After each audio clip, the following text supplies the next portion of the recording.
masang iklan di billboard tempat bosnya pulang, jalan pulang. Secara budget wise tidak wise. Ngapain ngeluarin, kan bukan segmen ke situ, tapi kan bosnya lihat. Yang penting bosnya seneng, itu KPI. Itu nggak apa-apa. Itu ini ya, social KPI ya. Iya. Work KPI lah ya. Mau Anda 1 juta kliks, kalau bosnya bilang, kok saya nggak pernah dapat iklannya, mati kan? Bener. Saya pernah soalnya gitu. Gitu ya. Saya punya solusinya. Apa itu? Itu tadi ya kan. Nah, jadi secara realistis itu tidak salah. Secara realistis. Tapi kalau secara idealis itu bertentangan dengan konsep engagement dan humanity yang kita bawa di digital marketing. Karena digital marketing itu kan human to human interaction. Kenapa sekarang akun-akun kementerian gokil-gokil gitu ya sekarang. Itu dia tuh. Itu baru mau gue tanya tuh, udah ditulis tuh. Loh kan? Padahal aku belum lihat loh. Padahal aku belum lihat ke sini kan. Padahal aku belum lihat ke sini gitu. Dijen pajak akunnya orangnya naik ke atas kap mobil kan? Terus jangan lupa bayar pajak gitu ya. Ya kayak gitu-gitu gitu kan. Itu kan human to human interaction, tujuannya biar kitanya humanis, kita meninggalkan brand dan kita dapat respon yang autentik. Kitanya autentik, responnya autentik. Itu fundamentalnya digital marketing dan sosial media. Idealnya ya. Idealnya begitu. Namun hidup ini kan tidak berjalan seindah itu. Ya oke, nggak apa-apa. Cuman kalau boleh jangan timpang. Pesanku cuman itu. Yang organik asli tetap jalan, di boost on top of itu biar agak banyakan itu oke. Tapi yang sering terjadi adalah emang organiknya nggak jalan. Iya. Jadi ditambel semuanya pakai itu. Jangan. Brandnya nggak kemana-mana. Jadi ini cuman ilusi aja.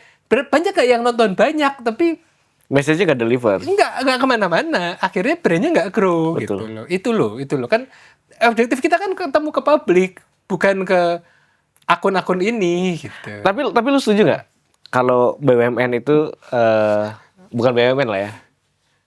Taruhlah ada tadi disebut kementerian gitu ya, atau ya pemerintahan lah. Itu pakai buzzer, setuju nggak sih? Gini loh. Gini. Takut dia. Gini. Hati-hati. Tolong, tolong. Makanya kan pertanyaannya sulit. Saya agak ngerem nih. Iya kan. Dari tadi saya udah ngegas nih. Bisa saya kalau podcast tenang loh. Bersemangat sekali. Jadi gini. Kalau ini brand swasta ya, gitu ya. Non BUMN, non kementerian. Dia mau bayar buzzer, itu pakai duit dia sendiri. Kita nggak ada urusan. Ya. Ini komersil ya kalau sekarang biasanya komersil ya. Gitu. Mau dia ini sendiri ya dia udah keluarin uang, ya udah itu uang dia gitu. Isu dengan etikanya adalah ini kementerian. Ini BUMN. Ada uang masyarakat di sana. Tolonglah gitu kan, akuntabilitasnya itu. Ya kalau mau bikin konten boleh untuk itu, tapi ngapain? Buzzer itu kan cuma buat laporan. Tadi kan gitu ya. Tapi kan kita harus tahu ya jangan dong gitu. Tapi kan sekarang makin banyak juga. Ini sekarang makin ya gitulah. Ya gitu. Tapi at the end kita kan makin cerdas, masyarakat makin cerdas gitu. Jadi ya ayolah gitu. Kita perlu meliterasi. Isunya begini, Pak. Yang salah bukan timnya. Yang salah bukan timnya. Stakeholder. Menterinya berarti. Kan repot kan? Itu bukan tim berarti ngangguk aja sih. Iya, ini siapa yang bikin? Puspa ini yang bikin pertanyaan ini. Enggak. Kadang bukan menterinya. Oke. Eselon 1, Eselon 2, dirjennya. Atau mungkin agensinya. Direkturnya. Atau mungkin agensi. Ininya gini. Perlu usaha kita semua untuk meliterasi bahwa cara kerja internet itu seperti apa. Gitu. Cara kerja internet itu bukan kita nyetir opini, udah bukan seperti itu gitu loh. Tapi cara kerja internet itu partisipasi. Betul. Dari masyarakat. Nah, kalau kita semua pahamnya sama, kita semua akhirnya paham bahwa kita nggak perlu buzzer. Meskipun itu ada yang mencari uang dari situ, iya gitu. Hati-hati itu industri ya. Iya itu industri gitu. Itu iya ada, kenyataannya ada gitu. Cuman maksudnya adalah PR kita adalah tadi loh mengimbangi. Betul. Jadi organiknya harus jalan karena selalu ada dua kubu kok. Gitu ya. Ini kalau kita ngomongin buzzer itu kan memberikan opini ya. Betul. Gitu. Pro kontra selalu ada lah gitu ya. Tetap ada kok yang belain. Nah, mending fokus ke yang belain. Karena nggak mungkin 100% orang benci sama satu institusi. Ada sih. Ada sih yang 100% benci sama orang itu. Ada sih. Itu ada. 99 masa nggak ada 0,01 sih? Ya ada lah, ada kan? Detol 99,9% kuman mati. Masih ada 0,01 yang hidup. Iya. Gitu. Emang disisain buat saksi sejarah aja gitu. Ini kan sama. Ada kasus gitu ya, sebuah perusahaan minyak. Ya, itu. Maksud lu kan? Itu gini nih. Tapi saya bener loh, maksudnya ini ya kita kan sama-sama digital lah ya, teman-teman juga pasti tahu lah gitu. Kalau udah ada beritanya semuanya pasti minor gitu. Ada. Tapi ada. Ada. Ya tadi ya. Ada. Minimal timnya dia. Tapi kan itu maksud gua memang ada beberapa hal yang harus di-educate ya. Maksudnya ternyata literasi itu nggak hanya ke rakyat, tapi ke pemerintah juga gitu harus gitu ya. Jadi nggak bisa literasi itu masyarakat harus literasi, nggak juga, semua sebenarnya harus literasi. Semua. Karena ini bukan media 90-an. Media 90-an TV cuman ada beberapa. Majalah kalau ngeyel dibredel. Betul. Jadi pasti semua informasi terpimpin. Betul. Departemen penerangan masih ada gitu. Nggak bisa orang tiba-tiba nyerempet atau hilang dia besoknya gitu. Nah sekarang ini kan netizen itu luar biasa loh, kritis loh. Masa lu punya Pinterest? Punya dong. Dipakai buat ngapain? Saya dipakai biar punya aja. Oh, biar punya aja, ya kan gitu kan. Itu orang bisa menggali informasi dan mengait-ngaitkan sedemikian rupa. Sampai kemudian ada itu ya isu yang Raisa ya pasti ya. Mau kesana kan maksudnya kan. Saya dari tadi main no mention loh. Maksudnya banget loh di podcast. Maksudnya mau kesana kan. Iya, itu iya. Cuman kan. Tapi ya memang maksudnya jejak digital itu mau kemana-mana, mau di mana-mana ya namanya social network pasti terhubung lah mau nggak mau ya. Gitu loh. Jadi orang tuh udah pintar. Iya, cara mainnya sekarang banyak kok. Maksudnya kita elevate lah. Banyak cara main yang lebih smart daripada itu tapi tidak menghilangkan buzzer ya. Itu silakan digunakan, cuman cara mainnya lebih smart lah. Artinya kalau misalnya buzzer ini dipakai buat menyebarkan message yang positif kan bagus juga gitu kan. Buzzer kan tadinya itu natural loh Mas. Betul. Natural kan ya. Organik. Nasi KFC ya kan organik kan. Natural tuh lagunya The Massive natural ya. Itu apa? Ada natural. Ada ya. Nah, cuman ini yang perlu kita clarify ya. Buzzer itu netral. Ya. Netral lah. Industri kan? Iya. Ya kan. Buzzer itu netral. Politik yang membuatnya menjadi berwarna, peyoratif, menjadi jelek, menjadi kesannya jadi jelek gitu ya. Jadi negatif gitu. Terutama yang kalah ya, biasanya ngomong kayak gitu kan. Itu betul. Iya, kemarin yang kalah salah. Iya kan? Ada juga tapi yang pakai buzzer kalah juga, tapi ada. Tetap gitu. Ya artinya buzzer itu netral loh sebenarnya. Cuman jangan hanya digunakan untuk tadi gitu penambal defense offense lah gitu ya. Tapi gunakan untuk nyebarin message-nya emang lebih. Nggak salah, buzzer tuh nggak salah. Ngomong ke buzzer, ada yang lain nih. Since tadi kita ngomongin media juga, muncul homeless media. ini gue cuma menstrategikan ya. Kalau misalnya buzzer, homeless media, AI, lalu ada brand hack gitu ya. Ini ngumpul semua di plus hoax nih gitu ya. Itu kacau banget gak sih? Aduh, iya. Social network kita tuh. Iya.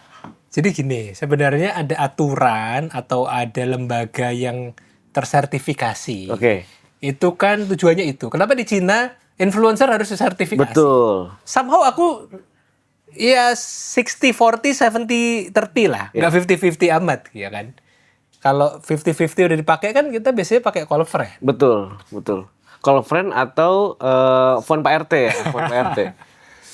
Pak RT belum tentu. Belum tentu ya, belum tentu jawab ya. Nah, jadi maksudnya Grup call enggak ya?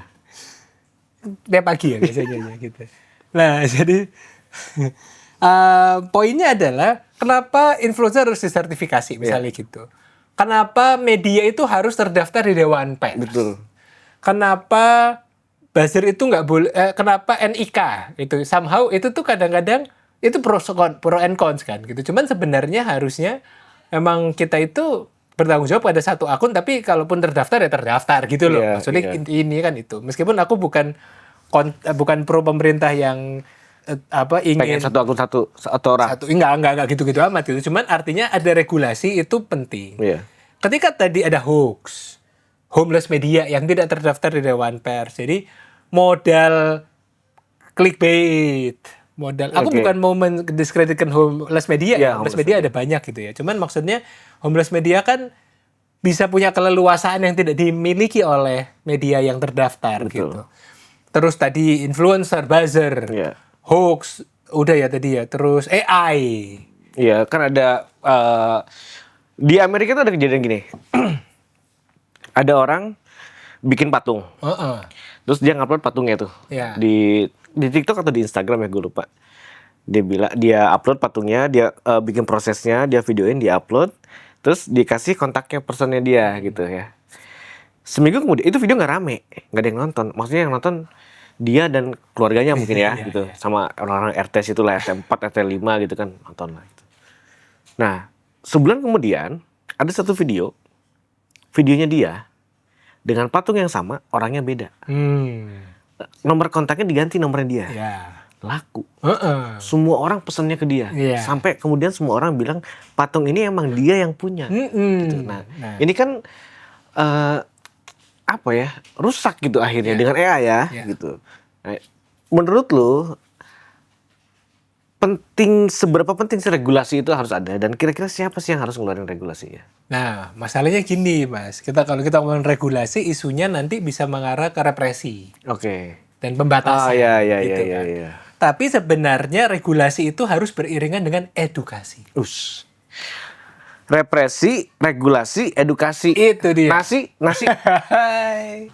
Kayaknya penonton kalau mau ketawa aja deh ya. Mereka nggak ngerti sih sebenarnya. Nggak ngerti aja ya. Ya udah. Nggak. Cuman artinya gini, Mas. Regulasi itu dikhawatirkan bisa menjadi senjata ketika ada pihak-pihak yang ingin mengontrol. Itu setuju. Kayak Big Brother gitu kan. Semua informasi harus kita kembali lagi ke situ. Cuman artinya regulasi harus tetap ada. Itu harus ada. Artinya tapi regulasi itu harus netral. Susah kan? Nah, Ya gitu. Itu satu. Tapi yang kedua yang perlu dilakukan adalah edukasi. Karena apa? Kalau mau limitasi seperti apa, tapi kalau di akar rumputnya itu emang nggak siap aja, ya hoaxnya akan tetap beredar. Betul. Gitu. Jangan makan nasi yang udah lama di Magic Jar. Ya memang jangan. Iya kan? Apalagi jangan makan nasi yang udah lama dibuang. Jangan dong. Udah dibuang. Ya kan? Tapi itu ya kayak gitu-gitu itu kan misinformasi, grup-grup keluarga, disinformasi, tulisannya di sini bagus tuh. Disinformasi dan misinformasi yang bikin skrip bagus. Pinter nih. Gitu. Anaknya Bukan anak saya, bukan. Iya. Nah, itu yang penting. Karena kalau kita tidak menyiapkan masyarakatnya, mau diregulasi kayak gimana, tetap bocor. Gitu. Tapi kalau masyarakatnya siap, tapi ini tidak gampang memang. Dan PR itu semua orang. Karena kan, sekarang kan udah dengan perjalanannya waktu dan teknologi, akhirnya semua tuh seperti menempatkan pada grupnya masing-masing gitu. Kayak grup yang tua-tua pada main di Facebook, ya kan? Masih ya? Enggak dong. Enggak ya. Saya udah delete semua sosial media. Terus? Nggak punya kuota soalnya. Paketnya BBM doang ya. Yang lebih tua lagi mainnya cuma di WhatsApp, ya kan, grup keluarga, RT, pengajian dan lain-lain, ya kan. Itu salah satu sumber hoax terbesar di keluarga saya. Sama. Keluarga saya keluarga. Biasanya nyokap tuh langsung kirim-kirim sesuatu yang apa sih ini gitu kan. Nah, artinya memang kalau kita mau edukasi ini PR-nya besar ya, karena emang harus effort semua orang lah gitu. Nah, tapi kalau misalnya kita nggak regulasi pun juga bahaya kan. Gitu. Kita dulu pernah kedatangan Twitter waktu itu. Mereka ngomongin tentang community guideline. Menurut lu gimana? Kalau misalnya gini, kan konsepnya Twitter waktu itu ya, Dwi dan teman-temannya itu bilang kan community guideline Indonesia itu memang community panel yang dia ngelihat postingan-postingan yang bisa dia flag, akhirnya dia take down. Karena kalau enggak kan, kemudian kayak sekarang gitu, Komdigi tiba-tiba minta ke Twitter take down. Ini kan nggak elok gitu loh. Artinya jadi Twitter sendiri di mata orang jadi, oh lu kalau pemerintah doang maunya ya, gitu kan. Ini udah bukan lagi sosial, tapi udah lagi kepentingan jadinya kan. Kepentingan network gitu jadinya. Nah, menurut lu sendiri dengan konsep community guideline, tambahan satu konteks lagi, tahun lalu TikTok dipanggil di Senat US. Akhirnya TikTok CEO-nya berjanji akan bikin data center di Florida dan dia membuka 10.000 orang Amerika untuk dijadikan community guideline TikTok di Amerika. Nah, ini kan bagus gitu ya. Maksudnya kenapa kita nggak berpikirnya ke arah sana, instead kita bikin satu regulasi gitu. Uangnya dari mana? Kayaknya omongan gue keberatan pada tidur semua nih. Nggak, tapi artinya kan memang cara paling gampang ya bikin kebijakan, high level kan. Tapi tadi sebenarnya tanggung jawab itu bukan cuma di platform gitu. Platform platform setuju punya ini gitu ya. Cuman at the end itu kan end usernya gitu. Oke, Twitter punya panel yang bisa menilai X sekarang namanya. Dulu kan orang lama. Iya benar itu dulu, ya benar. Belum jadi Ellen sekarang. Kan Ellen DeGeneres sekarang. Bukan ya. Aku mau ngetawain yang lain tapi kayaknya nggak lucu, ya udah dah. Dia mau counter yang lain, oke. Gitu ya. Tapi artinya gue cuma tanggung jawab platform, meskipun platform punya tanggung jawab itu betul. Cuman again gitu ya, kepentingannya tadi gitu seperti apa. Tapi tanggung jawabnya bersama gitu. Nggak, silakan dibikin community guideline bagus. Artinya ada peran di sana. Gitu. Artinya jadi kan kita juga tahu lah, maksudnya kalau pemerintah intervensi ke dalam tatanan orang bikin video, contoh kayak misalnya kemarin ada demo terus tiba-tiba kan di lock gitu. TikTok tolong di ban kan. Ini kan jadi represif jadinya ya. Jadi subversif juga terhadap media gitu loh. Ini nggak elok gitu. Bener-bener mendingan lu undang semua platform, kita bicarain tentang community guideline gitu kan. Kita bikin draftnya bareng-bareng gitu kan. Lebih baik begitu. Kenapa sih lu nggak punya kenalan di Komdigi apa untuk ngomongin gitu? Kayaknya mereka harus dikasih tahu deh, diinfoin, Mbak, tolong Mbak. Maksudnya Mbak Mutia waktu di DPR itu kan keren gitu. Betul. Ya artinya kan menteri itu kan tidak berdiri sendiri ya, kan ada sistemnya. Dia berdua sama wamennya sih. Itu betul. Itu betul. Ya, cuman artinya memang ya itu sistemnya, sistem dan stakeholdernya banyak gitu. Jadi tapi lebih baik kita ya mendorong lah. Kadang-kadang kan nggak kepikiran, kadang-kadang nggak ini gitu. Jadi ya kita yang usulkan, kita yang bantu. Soalnya gini, pertama gini, di media sendiri dengan bergeraknya teknologi dan lain-lain. Media khususnya memang sekarang punya downside yang sangat keras lah, sangat berat lah gitu ya. Kemunculan search with AI di Google, itu kan menghasilkan backbone traffic yang sangat tinggi di global gitu ya. Belum lagi kita ngomong di Indonesia gitu.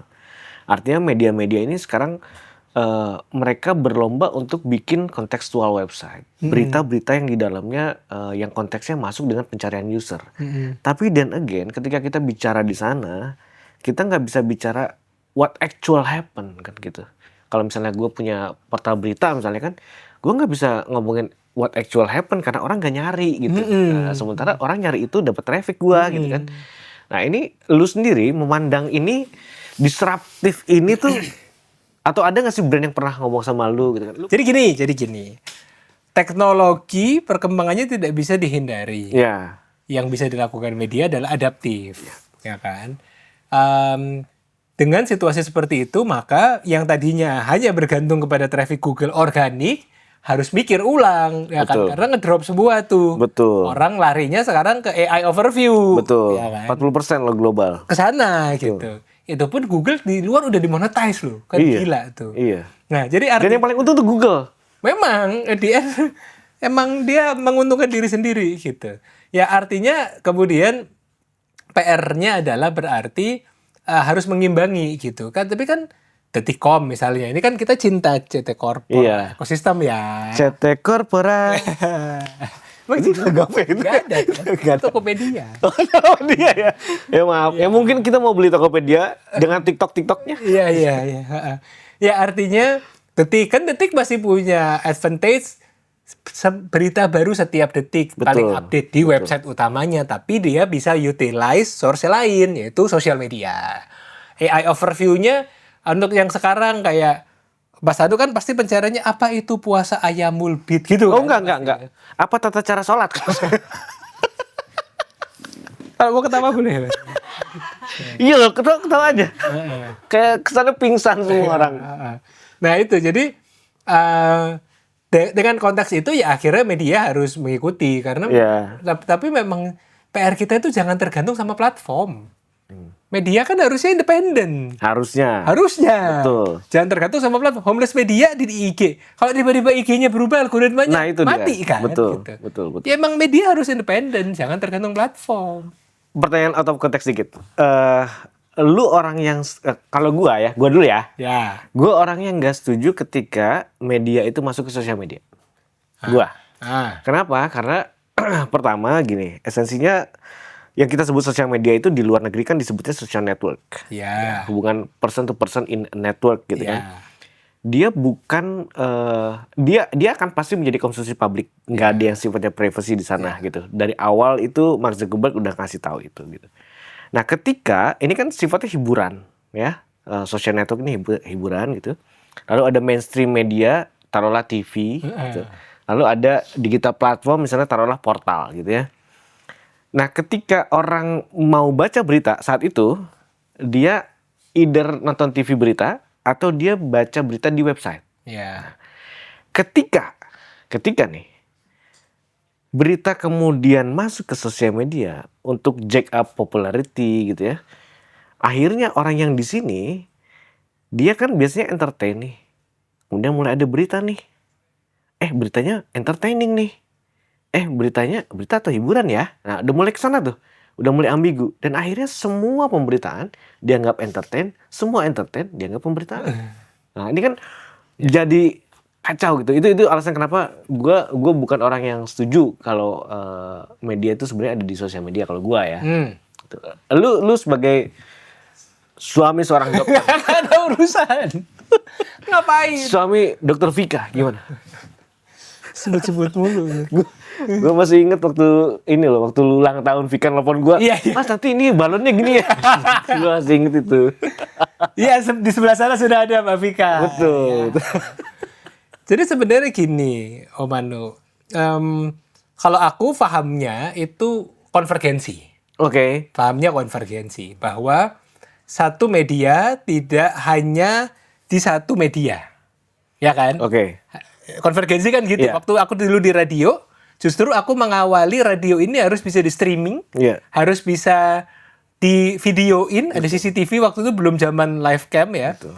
Bisa diikuti beritanya di sosial media gitu. Nah, maka aku dulu mengawali dengan itu dan surprisingly sekarang itu yang membantu media tetap hidup. Betul. Ya kan? Aku ingat banget Mas Anu waktu itu. Tetap hidup atau memperpanjang kematian? Sama. Aku menganggap itu sama. Oke. Karena tadi poin tentang itu aku masih ingat banget Mas Anu waktu itu 2016 termasuk yang kenapa konten TV harus dimasukin ke YouTube. Itu kan karena produksi TV tapi masuk ke YouTube. Kalau itu produksi YouTube. Betul. Gitu. Aku ingat banget Mas Anu pernah bilang itu. Tapi at the end adalah bagaimana media ini tetap hidup dulu dengan konvergensi. Jadi tapi artinya begini, yang sudah terjadi kan kita tidak bisa hindari, dan ini adalah perpanjangan tangan. Betul, gitu. betul. Aku ngobrol sama Detik, aku ngobrol sama teman-temannya Detik, gitu ya. Kompas, Kumparan. Ya, gitu-gitu. Ya, at the end mereka mau nggak mau harus memanfaatkan, karena kalau nggak dimanfaatkan mereka ikut mati, gitu kan. Jadi kalau aku tipikal yang nggak apa-apa, tapi jangan bergantung. Ya. Banyak yang aku bergantung kepada algoritma Google, begitu SEO-nya algoritmanya berubah hancur. Ya, hancur. Aku bergantung kepada IG, begitu IG ini hancur gitu. Jangan. Betul. Media harus independen. Dalam artian bebas dari kepentingan, dan dalam artian dia bisa berdiri sendiri. Iya. Sama kayak sekarang online seller. Dia bisa jualan di IG, dia bisa jualan di TikTok, dia bisa jualan di Tokped. Ya nggak apa-apa, tapi jangan bergantung ke satu. Potongannya 22%, gitu. Tapi dia punya sendiri, website sendiri gitu. Nah, artinya sekarang jangan bergantung sama platform, tapi harus berdiri sendiri. Independen ya. Platform yang ada sudah terlanjur ada, ya sudah, manfaatkan saja. Gitu. Iya, karena platform yang ada ini kan sekarang sebenarnya menjanjikan fitur-fitur yang mempercepat proses, gitu kan. Betul. Gue sendiri sebenarnya melihat beberapa media di luar grup inilah gitu ya, yang akhirnya dia populer di Instagram misalnya, tapi itu nggak jack up traffic ke dia gitu. Iya, itu salah, itu yang berarti funnelingnya nggak pas. Itu dia, artinya jadi ketika perpanjangan tangan ini sebenarnya adalah satu langkah dari rangkaian strategi harusnya. Betul. Jangan itu jadikan satu strategi. Bukan. Jadi kalau dia punya di IG itu sebenarnya bukan channel yang berdiri sendiri gitu. Ini adalah ekosistem. Itu dia. Loh. Mas Anu waktu tahun 2016 tuh bikin kita berdua. Mas Anu yang ngajarin. Sampai jam 11 malam kita. Jam 3 pagi. Jam 3 pagi ya. Untuk presentasi besoknya. Iya. Dan akhirnya kita dalam satu perusahaan. CT Corpora. Dari CT Corp. Oke, Mas Andin. Iya. Ini mah daging banget sebenarnya ya. Iya, seru banget udah. Iya. 2,5 jam. Sengaja kita udah 6 hari di sini ya, nggak makan gitu. Nah, gue mau minta kalimat terakhir lu sebelum lu meninggal ya. Jangan sekarang dong. Jangan sekarang. Gue mau minta maksudnya kemarin kita kedatangan staf sus lah gitu ya, dari teman-teman dari staf kepresidenan gitu. Kita kedatangan juga dari toko kripto gitu. Kayaknya saya kenal. Tahu kan? Kayaknya saya kenal. Kita kedatangan juga dari teman-teman mahasiswa BEM gitu. Mereka tuh at the end akan ngomong terlalu lah mau ngomong apa. Tapi kalau gue maunya gini. Tapi kalau gue maunya gini. Kalau gue maunya gini. AI udah di mana-mana. Iya. Kan? Orang jualan marketing udah di mana-mana. Iya. Orang jualan prompting udah di mana-mana. Iya. Kasih kalimat sama audiens gua. Apa yang lu jual yang nggak ada di itu semua? Apa yang aku jual yang nggak ada di itu semua? Oke. Apa yang lu jual? Maksudnya jangan lu bilang ya saya sama sih sama yang lain, enggak gitu. Nah, itu. Enggak. Sama sih. Enggak. Jadi gini. Semua itu adalah tentang mindset. Ya kan? Mindset ini? Iya, mindset. Semua ini tentang mindset. Tapi sebelum kita multiplikasi dengan AI, mindsetnya harus benar dulu. Dan punya mindset yang benar itu barang mahal. Ya, setuju. Jadi jangan ngomongin AI dulu, jangan ngomongin tools apa segala macam. Mindsetnya dulu. Betul. Kenapa orang tuh bosen kalau aku pertama kali mengawali kelas pasti dengan fundamental. Betul. Itu dulu. Betul. Karena kalau kita nggak punya pondasi yang kuat, ke atas ini nggak jelas mau kemana gitu. Jadi AI itu satu hal, segala macam tools digital marketing dengan segala kecanggihannya sekarang itu satu hal, tapi jangan lupa mindsetnya dulu dibenerin. Betul. Kalau itu bener, kedepannya bener. Tapi kalau dari situ udah misleading, sembuh. Gitu. Iya. Itu radikal dulu. Ya. Nah, tugasku sebagai edukator adalah memastikan kita punya mindset yang bener dulu. Betul. Dengan semua yang sudah kita bahas hari ini. Tepat sekali. Dan itu kenapa TMS 2 tahun yang lalu kita bikin satu video dengan lagu berjudul Mindset. Check this out guys. Dan jangan lupa, kalau kata Mas Andi tadi intinya adalah lu kalau ngelihat orang lu bisa jadi pembalap kayak siapa? Pembalap motor sekarang yang paling jago? Komeng. Nah, Komeng misalnya. Bukan dong. Loh, dia kebun lo sama Valentino Rossi kan? Valentino Rossi lah. Iya. Dia mesti balapan gak sih? Enggak ya, udah enggak ya? Marc Marquez. Oke. Mark. Lu bisa jadi pembalap kayak Marc Marquez dengan AI. Tapi lu nggak akan bisa ngerti kenapa dia harus ngebut. Betul. Karena dengan ngebut, lu nggak butuh AI, tapi lu butuh belajar. Itu dia. Itu dia Mas Andi. Thank you Mas Andi Rahmana. Terima kasih. Keren luar biasa. Sampai ketemu dengan Mario Teguh. Golden Way.